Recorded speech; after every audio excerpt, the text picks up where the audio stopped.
You guys like if you guys like video games, you guys are in luck because we're gonna do another stream after this, and we're gonna go into the late night because it's the weekend. We had the college football playoff where we got the national championship game is set, so we had the Peach Bowl. Um, we had the Fiesta Bowl. We got our first two games in the playoffs. Like we're chilling right now. Which in fact, one thing kind of funny is my postseason bracket. It's pretty much cooked, and the reason why it's not cooked too much right now because me picking the Packers for fun that didn't affect it too much because I'm still looking at the Rams and Eagles in the NFC Championship game, but now with the Bears securing the 2 seed, I don't know if the Rams go play the Bears, and then we have a different thing where after the Rams go play the Bears, um, winner of tomorrow's game, if it's the Eagles or the 49ers, they go play the Seahawks, which I think that could be a good game because I'm telling you what, I think of all the teams that we got in the postseason right now on the NFC side, when you look at the NFC side, I think each team can beat each other because Eagles beat the Rams, but the Bears beat the Eagles.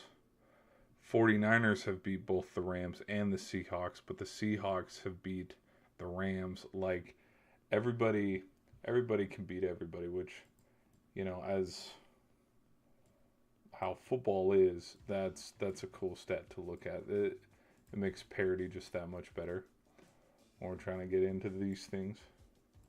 Um, but then for the AFC side, I have no clue. I don't think, like I don't know. It's harder to try to predict the AFC side. But for the first game and with how this game goes, if I'm going to be completely transparent, I think I've already had my gripes and given my open honest opinion about the Panthers being in this situation. Me personally, I think it should have been the Bucks. I think, and I kind of sounded off on this a little while ago. I think now this isn't anything to do with the Panthers and my opinions on the Panthers. I think it just has to do more with the system, like the mathematical system of what qualified the Panthers to be in the position that they were. Like when you look at the NFC South standings, everybody beat everybody. Everybody was 3-3, I believe, all the way down, except hell, let's go double check so I don't sound like a total goober. Let's go over here. We can pull it up. I think standings. Because again, everything division, are they all 3-3? No, yeah, they were all 3-3. So I wasn't too crazy for thinking they were all 3-3. But again, because they were all 3-3, just it came down to these two teams had already played each other. Tampa won, but then it came down to okay, who's going to win out of this game? And because of who won out of this game, mathematically, that's what propelled the Panthers above them. And I've already made a fun's. I use the word fun loosely, but I've already because from other YouTubers I watched, there was one where there was one YouTuber, shout out to Fear the Bearder, where he said if it gets to this point where everybody has a losing record in your division, you might as well just take whoever has the best division record and throw everything out the window. Because if you have a team who, like this, they're 8-9, but they went 6-0 in division. Yes, they should be able to go. Because Detroit Lions fans, handful of years ago, probably felt that way because they went 5-1 in division, but their victory didn't seal them a spot in the playoffs. All it did was eliminate Rodgers and the Packers from trying to get that 7th seed. But that's neither here nor there.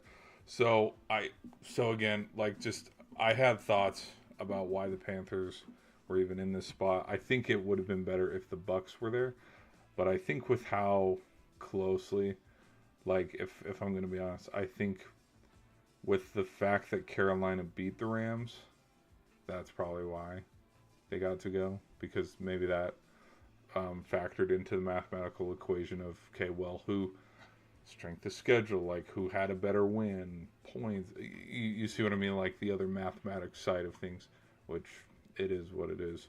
I I could care less. But in that same breath, with the fact that the Panthers kept it close and could keep it close against the Rams, I think it did make for a good game. Which this game did come down to a last second touchdown by Parkinson. The Rams had the ball, I believe, if I'm not mistaken, with around 2 minutes. Like, I think it went into the 2 minute warning.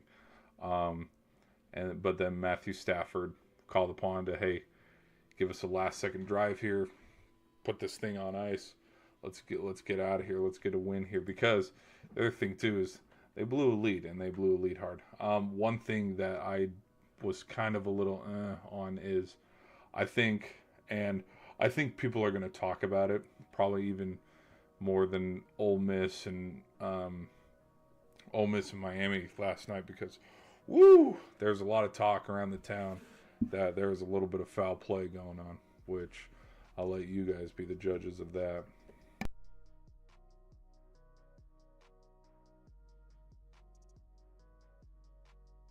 But as much as people were talking about, could there have been possibly a pass interference on the last throw of the game? I wonder if the same, because you turn on your YouTubers, you watch Pat McAfee. A lot of people talk about, oh my gosh, the officiating in the NFL is terrible or something. Like this game, to me, there were a couple calls where I was like, okay. And one of them, to me, what started it was I think there was a holding call on the Rams offense, and the Rams never got a holding call for the rest of the game. Which, again, if you watch a lot of football, and if you're trying to be tedious about it and look at it, every single play there will be a holding call if you actually look, because that's what being a lineman is. You grab and you yank people down, and you manhandle people, and when people don't like to get manhandled and stuff, it looks like there's a holding on just about every single play. But there was the Rams got out to a hot start. Puka Nacua was playing great. He had 2 touchdowns, I believe, and he was about to make a third one. And there was a point and a spot in this game where after the Panthers, I think they kicked a field goal and made it 3-0. But then the Rams scored 2 unanswered touchdowns, or the Rams scored first, making it 7-0. Panthers came back, made it 7-3 or something. But there was a point where there was a holding call that stopped all momentum of that drive, pushed it back, and then I think the Rams ended up having to kick a field goal. But since that point in time, there was roughly, I gotta say, 2 minutes or something like that, 2 or 3 minutes left in the half. But with those final 2 or 3 minutes left in the half, it seemed like, okay, don't know who's going to get the ball back. Don't know how many more possessions there's going to be, because both teams effectively held on to the ball pretty long in this. And so it didn't seem like we would have very many possessions, but what could have turned into a 21-3, 21-7 lead was evaporated. And then heading into halftime, it was 17-14. And I think in turn that swung the whole momentum of the whole entire game. And then also, not only that, but you look, there were a couple penalties that weren't called with the Panthers defensive line, where Stafford, because people talked about it a little bit, but then it kind of got swept under the rug. But after Stafford, on that second to last or last drive of the first half, when he hit his hand, there was an illegal hands to the face that did not get called when he jammed his finger.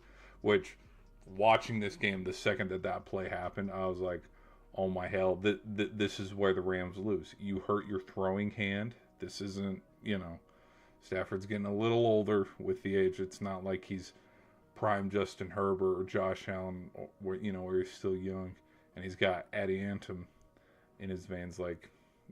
Your throwing hand, that's a legit thing. We're seeing, Aaron Rodgers with the Steelers tough it out and wear a cast on the non-throwing hand because he hurt his wrist. The Bills game? Yes, it was the Bills game after the Joey Bosa. Yeah, the Bosa sack. So that was one thing. That was one play. If we're gonna talk about plays that where it's like, oh, okay, maybe just the hands to the face. And then I think the deep shot too, where Adams got absolutely rocked on the sideline. I don't think that penalty was called. What was kind of funny is the other thing that like flipped this whole game on its head was the punt block, which I will give credit to that. I mean, the Panthers played a hell of a game, but the difference I think with the Rams and how this was more the Rams game to lose is the Rams, like the Packers, we're going to get a reoccurring theme here, did not, to quote Dan Lanning or any college football coach out there with a little bit of an edge, twist the knife.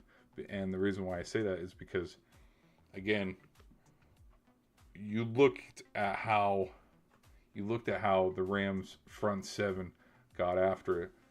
The Panthers' run game was virtually not there. Like, for the Panthers to win this game, it needed to be through Bryce Young's arm. And if you watch that first half, Bryce Young was playing scared. And do not tell me that he wasn't, because there were a lot of plays where he was freaking running for his life because his offensive line didn't block for him, which is why the Rams even gained the large lead that they did. But that's neither here nor there. Panthers blocked the punt. A lot of momentum swings their way. The third quarter was a little bit of a lull, but then we have, just crucial plays and clutch plays that get the Panthers back into it, where we are in the fourth quarter. Scores hovering around like 24. Here, let's pull up some ESPN here and let's look at it. Go back to the box score. Here we go. There we go. Let's pull it up. Now we go over here.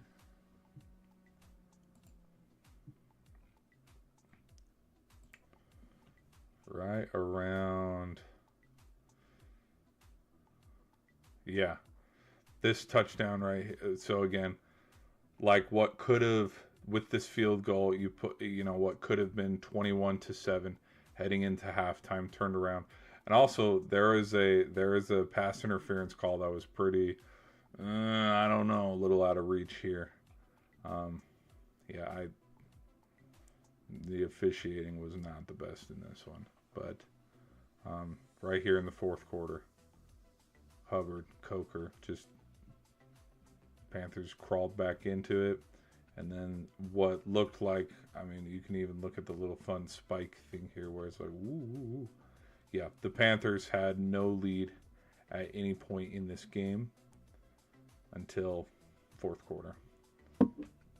So this game too, just like the Bears-Packers one, was a game on huge momentum. We'll just see, because I think, with how the Packers game went, oh yeah, here's the blocked. And boink. Okay, and again, we're going to talk about the Packers one too.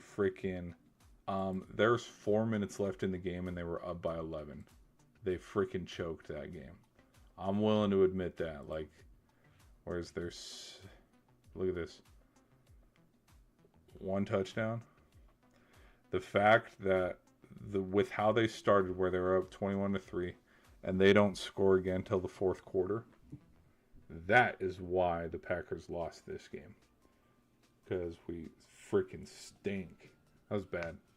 It's a bad game. But let me not get ahead of myself. We'll get there.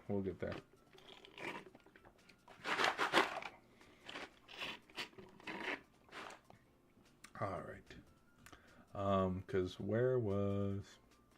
Yeah. Look at this. So they score. 6 minutes left. 6:36 left, and then it's an 11-point game.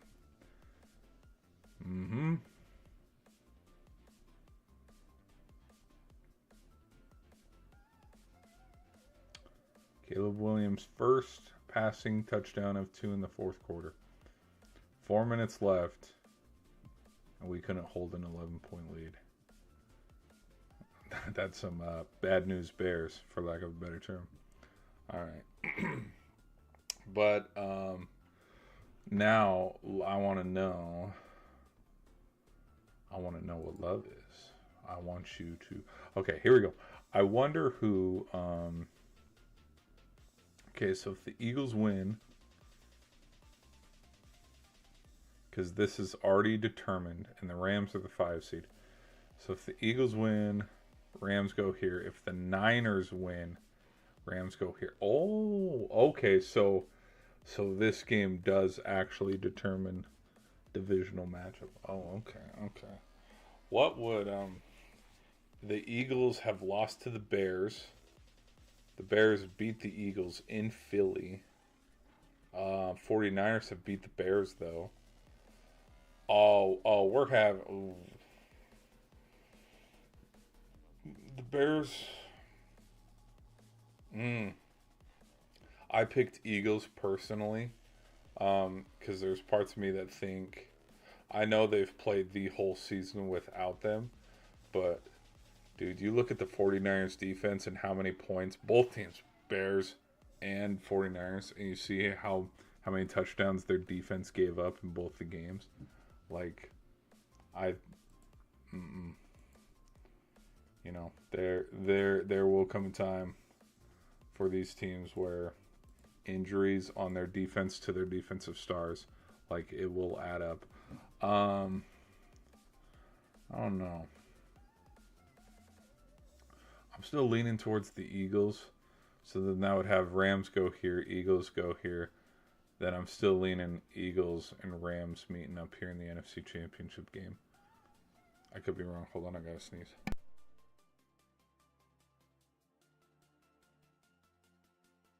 Woo! Sorry, people. All right. Let's do... Did I miss anything else? Scores. Where's some of the games we got tomorrow? Oh my gosh.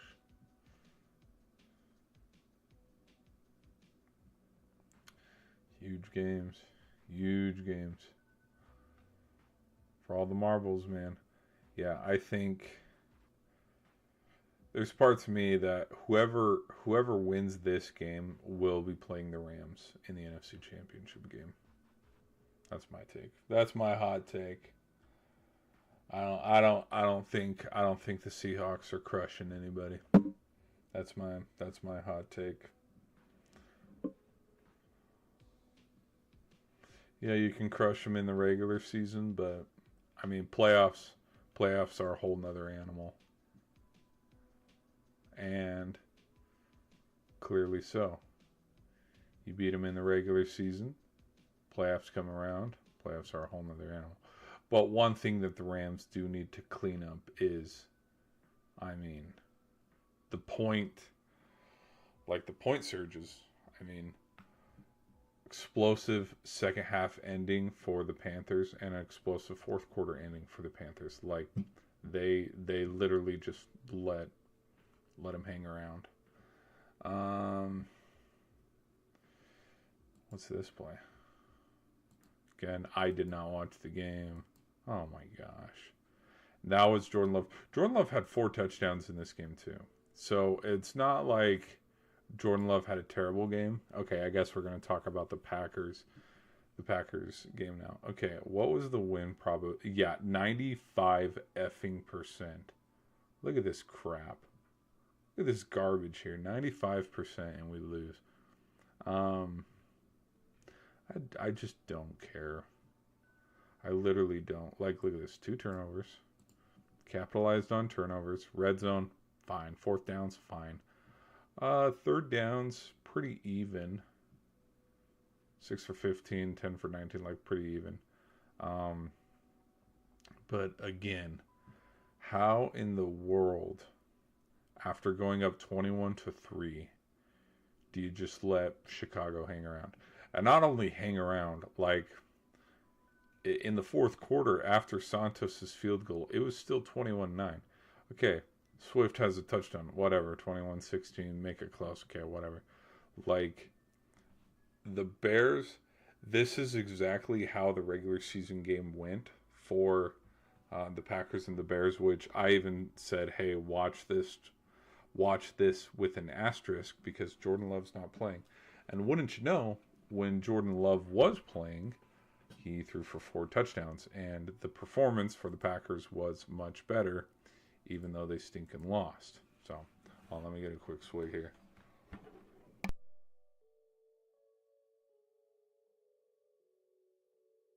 I mean, Watson. I would give credit to Watson. He had a breakout game, somewhat. And then there was a cool play too, where he fumbles it in, whoop. Which, well, when's that ever going to happen again? This was a fun play to watch highlights of. But the Bears just found a freaking way to win and come back, and not only come back, but it's funny too that it showed Micah Parsons up in the booth, and when you're watching NFL Network after the game for post game stuff, because that's how I knew how this game transpired. Was there was the blocked punt in the Panther game that turned the Panthers-Rams game around. And then in this game, the special teams that turned it around was McManus missed that field goal at the very end of the game too. Which that seems to be a reoccurring trend too, because you go back to how the final week ended in the regular season. Boswell missed a PAT. Tyler Luft missed the field goal, which that missed PAT by Boswell is going to be the most forgotten missed PAT of all time. Like, of all missed kicks ever in the history, that one's going to get forgotten. Because, I mean, it was the kick that set up the situation to even get there. And what's funny, too, is, like, yeah, being a Packers fan, I got a freaking, Packer posters all over here. But, like, these colossal meltdowns, this isn't the first time this has happened either, which is kind of half the reason why, like, I literally could care less, because it's like, cool, yeah, Jordan Love, great performance, 4 touchdowns, but then where else were there any offensive positives to look at in the second half? Because just as much as the Packers, here's another stat that kind of stings a little bit, is this was the largest blown lead in Packer history. And I did not know that till NFL Network talked about it. Because I remembered, obviously every Packer fans remember, like, we don't talk about the Seattle game, but with how much in the bag that game seemed, this was a worse loss. Even though, like, apparently this was a bigger blown lead. It's what happens when you don't score points in the second half, when you let Chicago hang around. And then also too, they talked about it, the stat, which here, let me pull it up. Let me show y'all. Look at how many straight possessions. Oh, hold on. Here we go. 4 straight possessions with points. You want to know how you win ball games? You win ball games in the fourth quarter by, when you get the ball, capitalize, score points. It's that simple. So that's another reason why the Bears won tonight. Okay. So we got some votes here. I see we're split. Oh, we're not split anymore. Chilling Bears, a better team out of the Rams. That's a fun. Yeah, let me know in the polls, guys, who y'all think the better team is.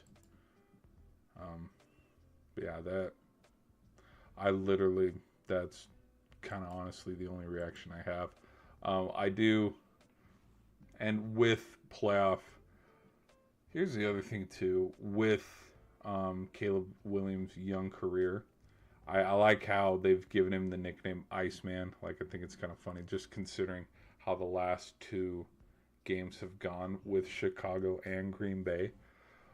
What we are watching, okay, and this is from a Packers point of view, okay, so know it is truth here, okay? I'm trying to play both sides here, okay? No, but what the type of performances, granted, is the game good and did he play good the whole game? No, but when it mattered the most, he absolutely played phenomenal. And these are legacy defining games, if that makes sense. Like in the same light when we talk about when Aaron Rodgers used to destroy the Bears, and we talk about like the game for the North title, the game for in the conference championship, like all those things, like when the Bears and Packers played, Rodgers usually had a dominant game. Now, before Caleb Williams was drafted and the Bears took him, Jordan Love had those, like, there were the memes of like, you can kill the man but not the idea. And I would show Brett Favre, and then I would show Rodgers, and then it would show Jordan Love. Jordan Love hasn't had those clutch games in a while. Like, yeah, they beat the Bears. I think because they beat them in Lambeau the second the Bears got the one seed. But since then, and then after that, like, it's kind of snowballed. Packers did come into the postseason limping a little bit, so yeah. Bears are garbage. They're decent. Do I think they're gonna win the big one or win anything important? Probably not. Because there's parts of me. You got to look at how historically bad the Packers defense was today. Because again, it was historically bad. And this is kind of the bitter Packer side of me talking, where whether the Bears play the Eagles or the 49ers, because when the Bears played the Eagles, same thing happened. Bears were down, they came back. I think they've set the record for 8 fourth quarter comebacks in the year, but in the postseason, I don't think the Eagles are blowing any leads in the fourth quarter of a game, especially to the Bears. Not with how good the Eagles defense is, because the Eagles defense is the Eagles defense. Packers defense can't even compare. We are garbage if we're going to try to compare. If we're going to compare defenses to defenses, the best defense in the NFC right now, I would say, arguably, is the Seahawks and then the Eagles. But because I'm going to show bias, I'm going to call the Eagles better. But that's just me.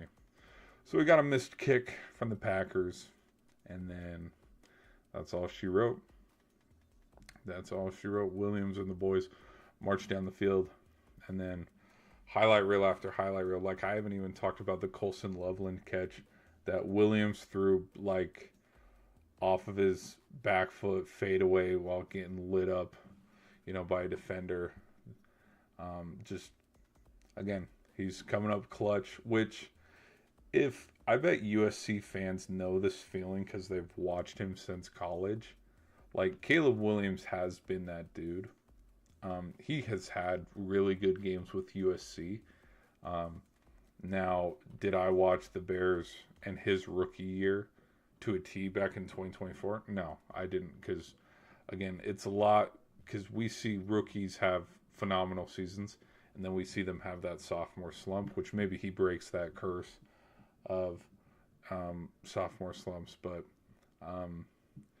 I think what surprises me more, even especially after this loss in the blown lead, is obviously the expectation after the Bears drafted him was, okay, we're going to start winning some football games. We have a talented young quarterback here. I guess seeing how quickly it came to fruition is probably what surprises me a little bit more, with it being, okay, it's year 2, he's in the divisional round, versus, this might take a little while, because at the time when he was drafted, this was the Lions division.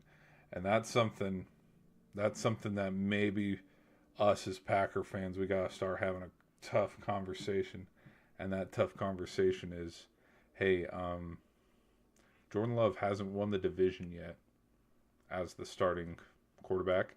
And ever since Aaron left, look at our biggest win was in the wild card against the Dallas Cowboys. we can joke and we say, well, that's the Cowboys. But I mean, just look at that. Where in the division where the Lions look like, oh boy, where do we go from here? The Vikings will be the Vikings. Maybe McCarthy. They reload with Jones, McCarthy, Jettas. I mean, they'll have to find some replacements because Harrison Smith is going to retire probably. I don't know if those reports are 1,000% true, but there will be pieces moving around in the offseason. But if the Vikings get better, and we know that the Lions are going to get better, how did the Packers get better? You see what I mean? Like, it's not like the division's just going to sit back and we'll wait for the Packers to be good again. Like, no, like that's a tough conversation that I think needs to happen, maybe a little bit on, okay, when the year that the Lions are down and we've beaten the Lions and we can try to compete, in the playoffs, Bears come and sneak it from under our feet. So, all right, I'm rambling a little bit. How's the stream going? Are we going smooth? I was watching some stuff and I realized some of my streams have been very, very mellow. Green Bay blew that game, but that's why you play 4 quarters. Caleb Williams did his part. Good game. Bear down. No, I agree. And it's funny that Micah Parsons up in the booth tweeted it. And look how it ended. I'm not surprised, though, because blown leads by the Packers are very, very historic. And as a Packers fan, it hurts too much, Brian. Yeah, and then more. You know who else had a big game, too, now that I'm noticing? Swift. Swift had a big game. Moore had a big game. Like, again, these were second half stuff. And I'll go rewatch the highlights and stuff, too, because I will admit, I did not watch this game. I don't have Prime. And so I was regulated to, hey, let's go watch the post-game highlights on NFL Network. We'll see what happens. So, all right. But that's my thoughts on that, guys. I think all things considered, good start to the playoffs and the postseason, which in fact, let's pull up some, let me pull up, okay, I pulled up, let me pull up some things here real quick. I want to pull up the the playoff picture. I want to get y'all's reaction. Here we go. Here we go. Let's copy this over. Paste. Here we go. All right, we'll go here.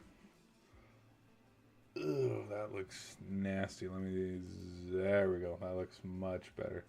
How do we look over here? It looks gross. It looks gross, but I'll take it. Aesthetically, it does not look good because I'm throwing it here. Throwing it for a Hail Mary. So I was wrong on this pick, correct on this pick. Again, I don't like what I see 1,000%. But so okay, these guys lost. Dude, I didn't even grab the bear logo to make another copy. That's how well, bites me in the ass. I think if I don't know. Like, it's probably going to be the Eagles. And the reason why it's going to be the Eagles is because these guys need a round 3. And then we also need a round 2 between the Eagles and Bears. Because I'm telling you, the other thing too, and people probably have overlooked this, is when the Bears and the Eagles played each other, I think that was when the Eagles were in the middle of their 3-game skid, like during the middle of the damn season, where they like the Bucks, and this is what the difference between the Bucks and the.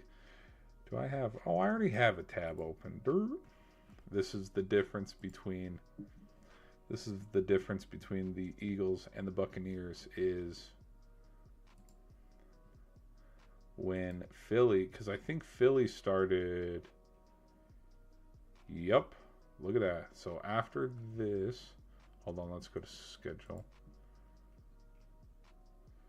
So they started 8-2, and then after starting 8-2, yep, 3-game skid, and in the middle of their 3-game skid, they lost to Chicago. And again, this 3-game skid right here, this is what. Forget this game, because okay, guess who wasn't playing in this game? Starters. Okay, McKee was playing. Whatever. McKee, Bigsby, they were resting starters. Okay, so we can overlook this one. All right. The last time that we saw the Eagles was when they were bullying Josh Allen, and our leading passer in the game was Jalen Hurts for 110 yards.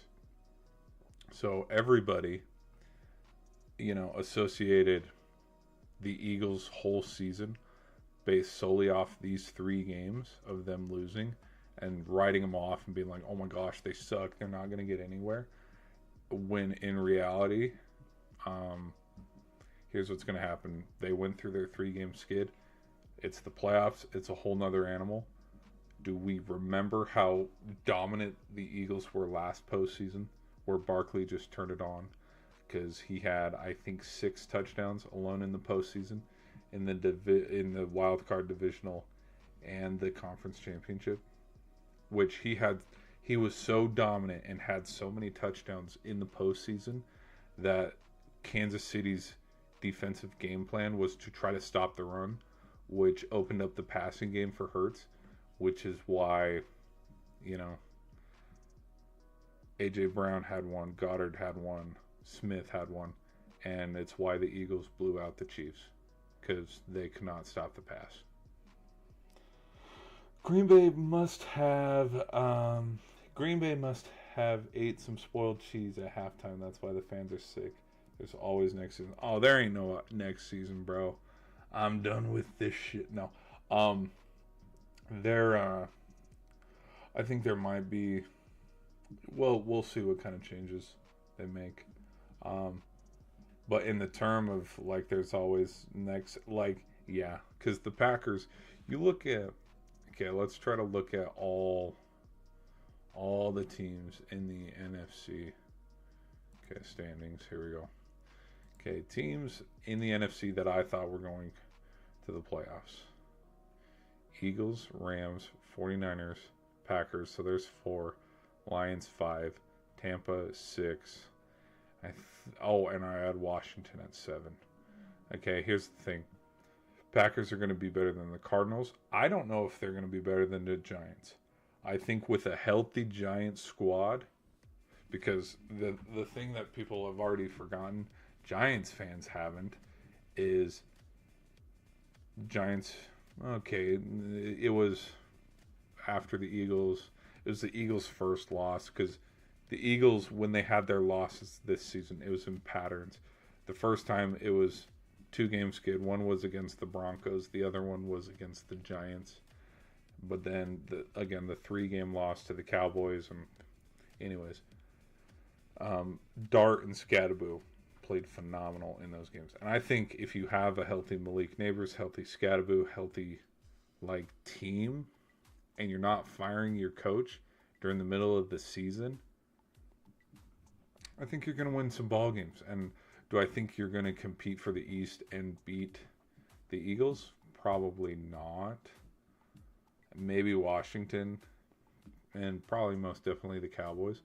But again, if you can compete, split 1-1 with the Eagles and have a winning record, guess what? You just earned yourself, at worst, the 7th seed. That's exactly why the Packers are in it. So, but again, that's just my thoughts, because Washington might have a bounce back season. I could see them having a bounce back season. Saints, I think there's going to be some optimism with the Saints going forward, just considering they ended with how their season ended and how they started to string together some wins. Cowboys, probably same old. Same with the Falcons. Detroit's going to get better. Minnesota, probably same old. I don't know about Tampa, because they were freaking. Again, they were 6-2 at one point. So I don't know. But lost Packers 1.5. Yeah, no, there was the fourth quarter explosion, man. I'm going heavy on Chargers getting 3.5. You know what? Read them. Where's my? Hold on. Get a load of this. I have the Chargers winning. In my personal prediction, this is who I got. I mean, look, I think the Patriots are good. I think the Patriots are good, and I think the Texans are good because these two games were the games the chat was flaming me on the most, being like, no way the Steelers beat. Look, the reason why I picked the Steelers over the Texans is because the Texans' offense does not complement their defense. So, first team to 17 points wins this game. Do I think Aaron Rodgers will throw a pick? Most likely. But then at the same time, I think CJ Stroud's going to throw one too. And so, again, just like how the Ravens-Steelers game was to end the season, first one to 17 wins. Now, with the Patriots and the Chargers, though, is I'm going to take a little bit of Herbert playoff experience over Drake May, because this is Drake May's second year. This is Herbert's sixth season. Herbert has been in the postseason. Herbert knows how to lose a playoff game because he blew a lead to the Jaguars 2 seasons ago. And so with that little bit more playoff experience, because again, it's not much, just one game. I think when you go look at the Patriots' schedule and season, do not get me wrong, they got a lot of consecutive wins and they stacked wins that not a lot of people did. But if you go look at like the fine detail of that, their record and how many wins they had just as many wins of teams over 500 as the Giants did. 2. One was against the Bills. The other one was against the... Let's go look. Let's pull it up. We gotta pull it up right now.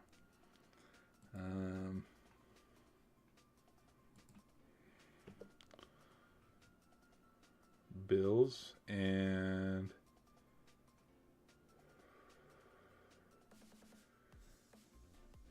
was it just the Bills? Because Dolphins, Jets, Ravens, Giants, Bengals, Jets, Bucks. Was it Steelers? No, but they lost to the Steelers. Who the hell? Was it the Falcons? It probably was the Falcons because at the time maybe the Falcons had a winning. Nope, they were 3-5. Who was? Because they were 0-2. Who was their positive win against?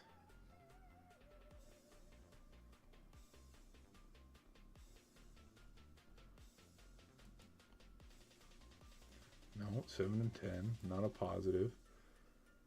It was a plus 500 team. Or it was plus 500 games. They only had 2 games against a team with plus 500. That could be the stat. Or there was a stat against plus 500 because look at how the Raiders, Dolphins, Panthers. I'll give them credit on the Panthers because I mean, hey, Panthers went to the playoffs. Whether you agree with it or not, whether it should have been the Bucks or not, okay, beat the Bills. But then look how the Saints, Titans, Browns, Falcons, Buccaneers. I'll give them credit on this win too because again, the Bucks were a damn good team this year. Jets, Bengals. I don't think Burrow played this. Yeah, nope. Burrow was still injured. But again, I mean, this is in Cincinnati. Like, I will give them credit on that. Like, the fact that in their big win streak in the chunk of the season, the fact that one of them was against the Bills on Sunday Night Football on the road, gonna give them credit for that one because, yeah, you beat the Bills. Like, not everybody can do that. But then also in this win streak, the fact that 1, 2, 3, 4 of them were on the road, I'll give them credit to that too. But like, again, how many teams here are playing in the postseason?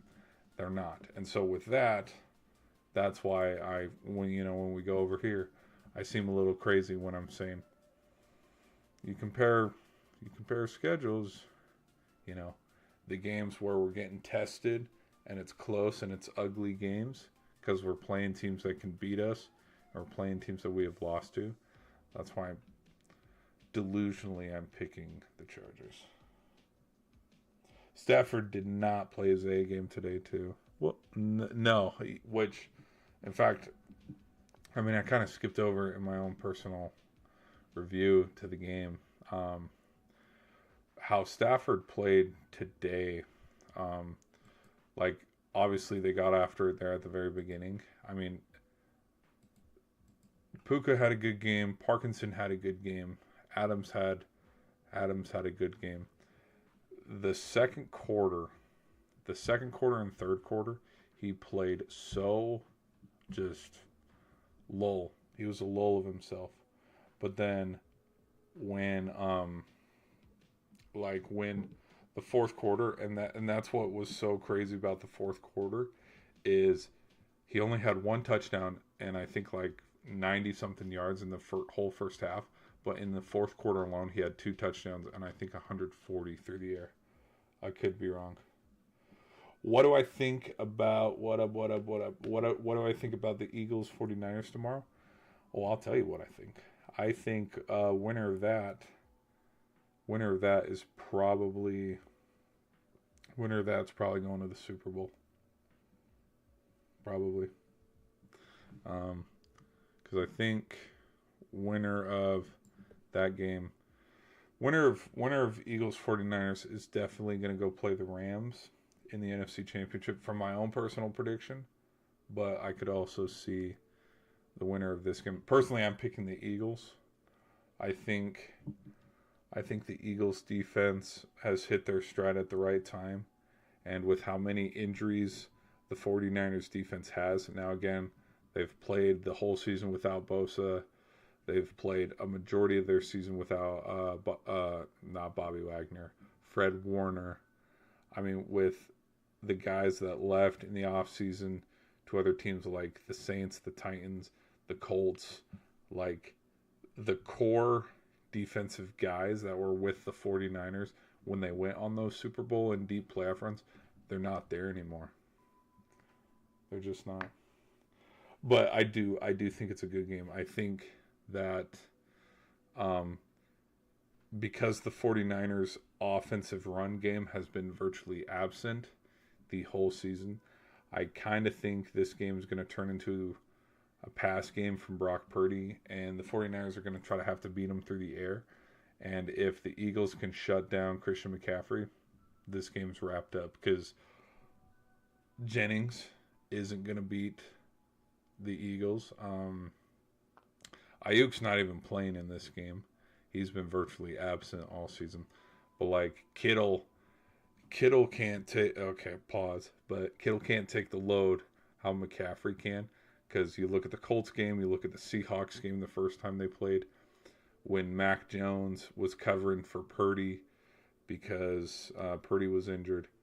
Christian McCaffrey literally carried the 49ers to where like they kept having a positive record and stayed above water, and he helped carry the team. I don't know if the Eagles are able to shut him down. Kittle in turn can do what CMC did all season. And so if there's no CMC, this thing's over. And this thing's going to turn into what the Eagles and the Bills game was, where Josh Allen couldn't do anything.